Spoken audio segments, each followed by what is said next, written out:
अभी भी उनके पास जा सकती है, उन्हें सांत्वना दे सकती है। लेकिन जैसे ही वह कोशिश करती है, उसे एहसास होता है कि कोई उसे देख नहीं सकता, कोई उसे सुन नहीं सकता। आलोक ने आश्चर्य से पूछा, तो क्या आत्मा दुखी होती है? सुगम गंभीर स्वर में बोला, आत्मा बहुत दुखी होती है। वह अपने प्रियजनों को पुकारती है, अपने बच्चे के सर पर हाथ फेरना चाहती है, अपने घर में घूमना चाहती है, लेकिन वह केवल एक छाया बनकर रह जाती है। यह उसकी सबसे बड़ी पीड़ा होती है। यही कारण है कि हिंदू धर्म में मृत्यु के बाद विशेष कर्मकांड किए जाते हैं। जब परिवार जन्म गीता का पाठ करते हैं, दीप जलाते हैं और आत्मा की शांति के लिए पिंडदान करते हैं, तब आत्मा को धीरे धीरे इस संसार से मुक्त होने में सहायता मिलती है। आलोक की आंखें नम हो गई थी। उसने धीमे स्वर में पूछा, तो क्या आत्मा हमेशा के लिए अपने घर ही रहती है? सुगम ने उत्तर दिया नहीं, लेकिन जो आत्माएं अपने जीवन में बहुत अधिक मोह में बंधी रहती हैं, वे अधिक समय तक भटकती रहती है। वे अपने परिवार, अपनी इच्छाओं, अपने अधूरे कार्यों को लेकर परेशान रहती हैं।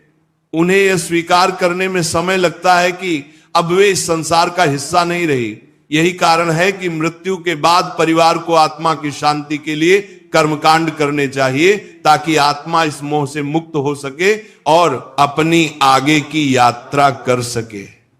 सुगम ने आलोक को देखा और कहा, अब तुम जान चुके हो कि आत्मा मृत्यु के 24 घंटे बाद अपने घर क्यों लौटती है। यह मोह ही आत्मा को खींचकर वापस ले आता है। लेकिन अब तुम्हें आगे की यात्रा करनी होगी, क्योंकि अभी भी बहुत से रहस्य बाकी हैं।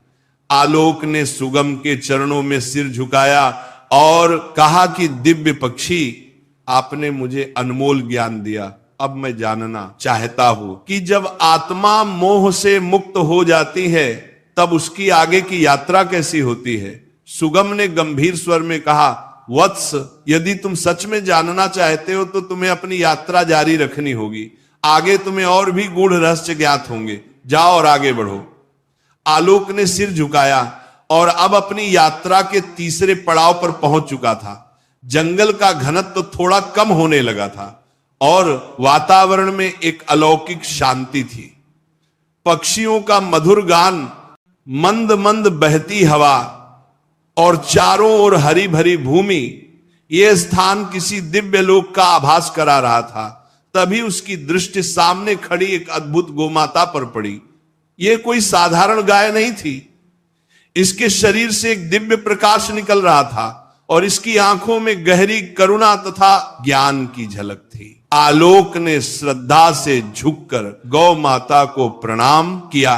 गौ माता ने स्नेह से उसे देखा और कहा, वत्स, मैं जानती हूं कि तुम मृत्यु के रहस्यों को जानने के लिए इस यात्रा पर निकले हो। मैं तुम्हें आगे का ज्ञान दूंगी, लेकिन पहले तुम्हें मेरी एक पहेली का उत्तर देना होगा। आलोक ने श्रद्धा से सिर झुकाया और कहा, हे मां, कृपया मुझसे पूछिए। गौ माता ने मधुर किंतु गंभीर स्वर में पूछा।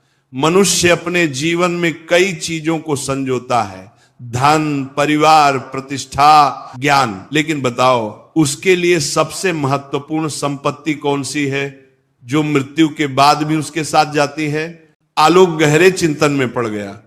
वह सोचने लगा, धन तो यहीं छूट जाता है, परिवार भी पीछे रह जाता है, प्रतिष्ठा भी मिट जाती है, तो फिर कौन सी चीज मनुष्य के साथ जाती है? कुछ क्षण विचार करने के बाद उसने उत्तर दिया, कर्म। मनुष्य के कर्म ही उसकी सबसे बड़ी संपत्ति होती है। धन, परिवार और प्रतिष्ठा सब यहीं छूट जाते हैं, लेकिन अच्छे या बुरे कर्म उसकी आत्मा के साथ जाते हैं और उसकी आगे की यात्रा तय करते हैं। गौ माता मुस्कुराई और सर हिलाया। तुमने सही उत्तर दिया वत्स। मैं तुम्हें मृत्यु के तीसरे चरण का रहस्य बताऊंगी।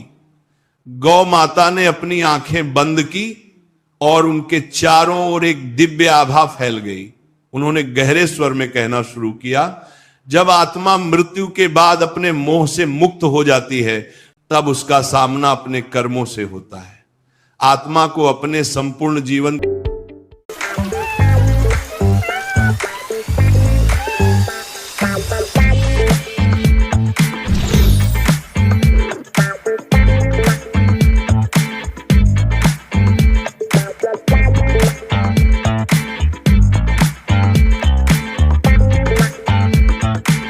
दिखाई देता है। उसने जो अच्छे कर्म किए होते हैं वे उसे प्रकाश की ओर ले जाते हैं, और जो बुरे कर्म किए होते हैं वह उसे अंधकार की ओर धकेलते हैं। आलोक ध्यानपूर्वक सुन रहा था। गौ माता ने आगे कहा, यदि आत्मा ने जीवन भर अच्छे कर्म किए हैं, दान, गौ सेवा, भजन, सत्संग, दूसरों की सेवा, तो वह शीघ्र ही स्वर्ग की ओर बढ़ती है। वहां उसे दिव्य सुख मिलता है जहां न पीड़ा होती है न दुख।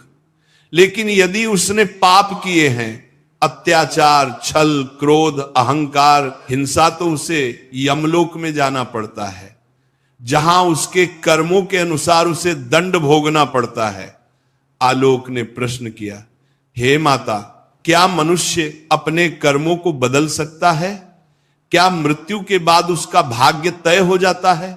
गौ माता ने गंभीर स्वर में उत्तर दिया, नहीं वत्स, मनुष्य जब तक जीवित है तब तक अपने कर्मों को सुधार सकता है, वह पुण्य कमा सकता है, धर्म के मार्ग पर चल सकता है और अपनी आत्मा को शुद्ध कर सकता है।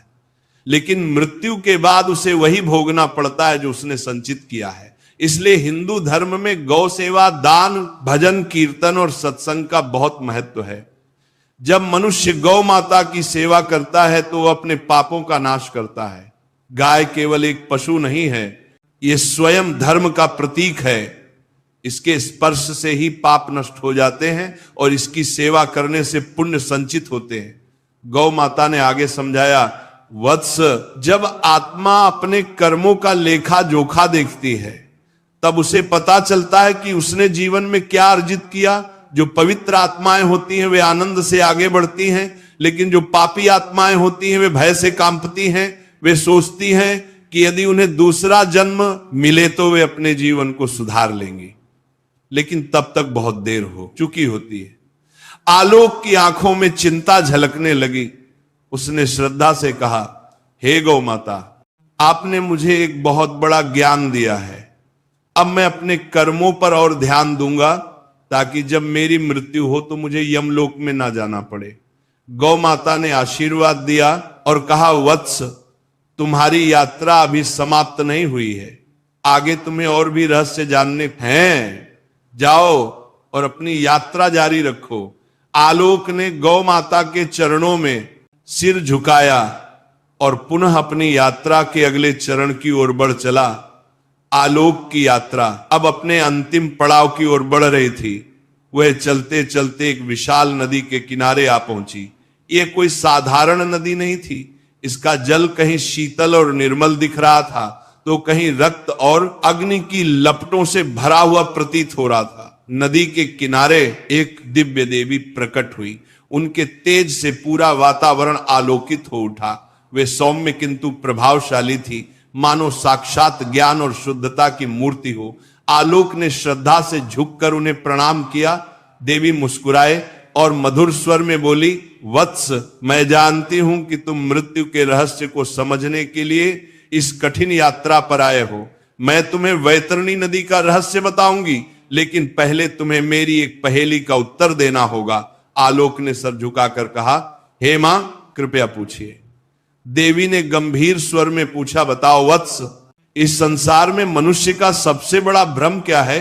आलोक कुछ क्षण सोचता रहा, फिर उसने उत्तर दिया, मां, मनुष्य का सबसे बड़ा भ्रम यह है कि वह सोचता है कि यह शरीर और यह संसार अस्थाई है। वह मृत्यु को भूलकर सांसारिक मोह में डूबा रहता है। लेकिन जब मृत्यु का समय आता है तब उसे समझ में आता है कि यह सब नश्वर है, केवल आत्मा अमर है। देवी मुस्कुराई और कहा, वत्स, तुमने सत्य को पहचान लिया। अब मैं तुम्हें वैतरणी नदी के रहस्य का ज्ञान दूंगी। देवी ने समझाया, वत्स, ये वैतरणी नदी है। ये यमलोक और पितरों के बीच बहती है। ये आत्मा के लिए अंतिम परीक्षा होती है। जिन्होंने अपने जीवन में पुण्य किए होते हैं वे इसे आसानी से पार कर लेते हैं और स्वर्ग या मोक्ष की ओर बढ़ जाते हैं। लेकिन जिन्होंने पाप और अधर्म किया होता है उनके लिए यह नदी अग्नि और रक्त से भरी हुई प्रतीत होती है। वे इसमें फंस जाते हैं और छटपटाते रहते हैं। आलोक भय और विस्मय से यह दृश्य देख रहा था। उसने प्रश्न किया, मां, आत्मा के लिए यह नदी इतनी महत्वपूर्ण क्यों है? देवी ने उत्तर दिया, वत्स, यह नदी आत्मा की अंतिम परीक्षा है। यह उसके जीवन के कर्मों का प्रतिबिंब है। जिन्होंने गौ सेवा, दान, पुण्य और धर्म का पालन किया, उनके लिए यह नदी निर्मल जल की धारा बन जाती है।